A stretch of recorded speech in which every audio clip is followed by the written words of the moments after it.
আসসালামু আলাইকুম ওয়া রাহমাতুল্লাহ। আপনারা কেমন আছেন? আমাদের রক্ত খনন হচ্ছে, ঠিক না? ঠিক। আমাদের নবীর বিরুদ্ধে কটূক্তি করা এটা কোনো মুসলমান মেনে নেওয়ার মতো নয়, ঠিক না? ঠিক। মুসলমানরা, তোমরা মুসলমানদেরকে খোসাইও না, তোমরা তোমাদের কাজ করো, আমরা তো তোমাদেরকে খোসাই না, ঠিক না? ঠিক। তোমরা তোমাদের কাজ করো, আমরা আমাদের কাজ করব। তোমরা তোমাদের ধর্ম পালন করো, আমরা আমাদের ধর্ম পালন করব।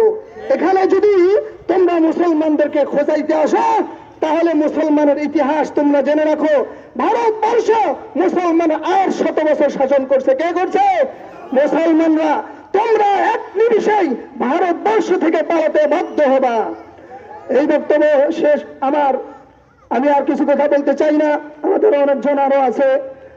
এখানে আমার বক্তব্য শেষ করছে।